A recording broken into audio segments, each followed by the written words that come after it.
Good morning kids. ఈరోజు మనం కొంచెం కొత్తగా ట్రై చేద్దాం. మీరు మీ భవిష్యత్తులో ఏమవ్వాలనుకుంటున్నారో నేను తెలుసుకోవాలనుకుంటున్నాను. టీచర్. ఎస్ రోహిత్, నువ్వేమవ్వాలనుకుంటున్నావు? టీచర్, నేను ప్రపంచ ఛాంపియన్ బాక్సర్ అవ్వాలనుకుంటున్నాను టీచర్. వావ్, చాలా గొప్ప కల Rohit.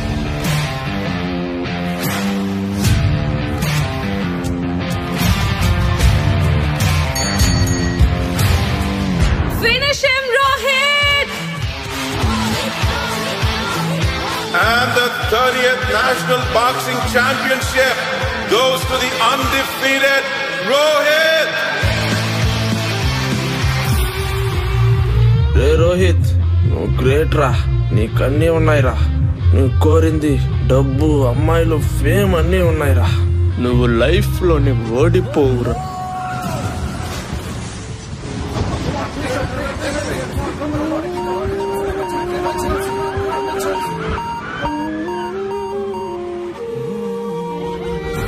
Oh no, I'm extremely sorry. Rohit తన కాలు చేతులు ఇంకా జీవితంలో పనిచేయు. తన జీవితంలో బాక్సింగ్ ఛాంపియన్షిప్ లో ఇంకా ఫైట్ చేయలేడు.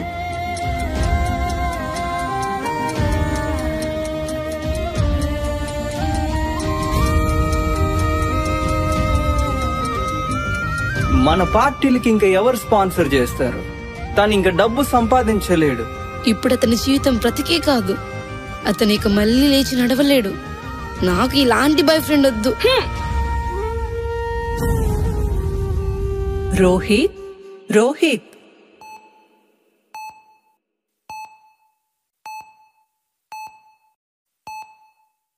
ఎవరైనా ఉన్నారా? సారీ రోహిత్, అందరూ వెళ్ళిపోయారు. నీ గర్ల్ ఫ్రెండ్ ఇది నీకు ఇవ్వమని చెప్పింది. రోహిత్, కేక్ తీసుకుంటావా? ఎందుకు? నాకెందుకు కేక్? ఇంకా నా దగ్గర ఏమీ లేదు. నేను అన్ని కోల్పోయాను. ఇది క్రిస్మస్ కేక్. హో, క్రిస్మస్ యేసుక్రీస్తు జన్మదినం గురించే కదా. కానీ నా పరిస్థితి చూడండి ఎంత ఘోరంగా ఉందో. నా స్నేహితులు నన్ను విడిచి వెళ్ళిపోయారు. నాకు దయచేసి ఏదైనా విషయం ఇచ్చి నన్ను నొప్పి లేకుండా చంపేయగలరా? అయ్యో, అలా మాట్లాడుకు రోహిత్. ప్రతి ఒక్కరికి ఒక మంచి భవిష్యత్తు ఉంటుంది. భవిష్యత్తు ఇంకా నా జీవితంలో ఎక్కడుంది? అన్ని నన్ను విడిచి వెళ్ళిపోయాయే. దయచేసి నన్ను చనిపోనివ్వండి. నాకు దిక్కే లేదు.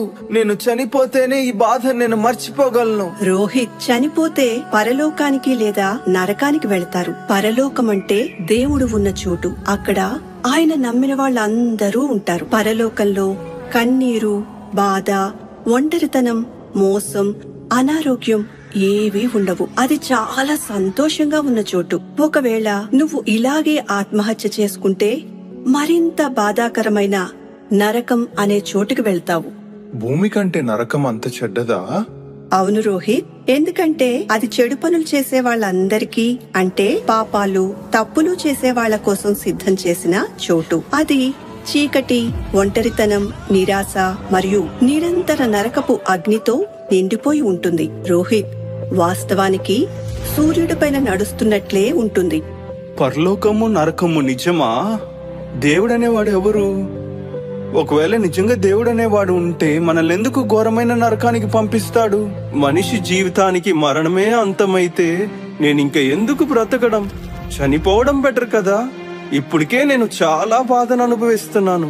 దేవుడు సృష్టికర్త, మనం ఆయన చేసిన సృష్టి.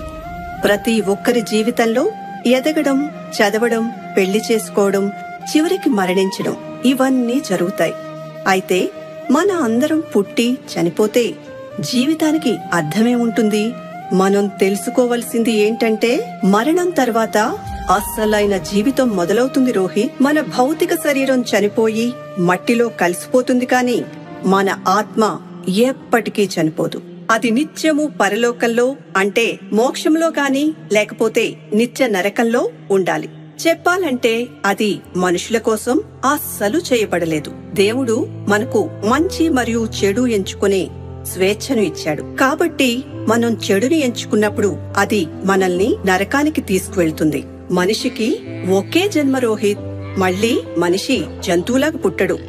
ఎందుకంటే జంతువుకి మంచి ఏదో చెడు ఏదో తెలియదు కదా, కానీ మనకు ఈ అవగాహన ఉంటుంది కదా రోహిత్. నిజానికి నేను కొన్ని చెడు పనులు చేశాను, కానీ చాలా మంచి పనులు చేశాను. అలాంటప్పుడు నేను పరలోకానికి వెళ్ళాలి కదా. Rohit, let me tell you a story. ఒక ఊర్లో ఇద్దరు అన్నదమ్ములు చిన్న వయసులోనే తల్లిదండ్రులను కోల్పోయారు. పెద్దయ్యాక ఒకరు డాక్టర్, మరొకరు జడ్జ్ అయ్యారు. డాక్టర్ ఫ్రీ సర్జరీలు చేసి చాలా మంది ప్రాణాలను కాపాడాడు. స్కూల్ కట్టించాడు, అన్నదానం చేశాడు, మరి ఇంకా ఎన్నో మంచి పనులు చేశాడు. ఒకరోజు గొడవలో డాక్టర్ కోపంతో తన ఫ్రెండ్ని కొట్టాడు. ఆ దెబ్బతో తను చనిపోయాడు. దీంతో అతను భయపడి తన అన్నయ్య జడ్జికి ఫోన్ చేసి ఈ విషయాన్ని చెప్పాడు. అన్నయ్య, నేను చాలా మంచి పనులు చేశాను కదా, నాకు క్షమాపణ ఉంటుంది కదా. నేను తప్పు చేశాను, కానీ నేను చేసిన మంచి పనులు నేను చేసిన తప్పులను కవర్ చేస్తాయి కదా. అందుకు జడ్జ్ డాక్టర్ అయిన తన తమ్ముడికి ఇలా జవాబిచ్చాడు. తమ్ముడు, చట్టం అందరికీ ఒకటే. ఒకరు మరొకరిని చంపితే తప్పకుండా శిక్ష పడాల్సిందే. పాపానికి శిక్ష తప్పదు అని చెప్పి జడ్జ్ తన తమ్ముణ్ణి కాపాడేందుకు ఒక పెద్ద నిర్ణయం తీసుకున్నాడు. రక్తపు మరకలతో ఉన్న తన తమ్ముడి బట్టలను తీసుకుని తన స్వచ్ఛమైన బట్టలను అతనికి ఇచ్చి ఇలా అన్నాడు. తమ్ముడు, నీ శిక్షను నేను తీసుకుంటాను, నువ్వు టెన్షన్ పడకు. ఈ శిక్ష నుంచి నీకు విముక్తి కలిగిస్తాను అని తన తమ్ముడు తప్పు తనపైన వేసుకున్నాడు. ఇలాగే యేసుక్రీస్తు ఈ లోకానికి వచ్చి మన పాపముల యొక్క శిక్షను తనపైన వేసుకున్నాడు. రోహిత్, మంచి పనులతో మన పాపాలు తొలగించబడవు. మన పాపాలకు శిక్ష ఖచ్చితంగా ఉంటుంది. అయితే యేసయ్య మన శిక్షను తనపైన వేసుకుని మనకు విడుదల దయచేశాడు.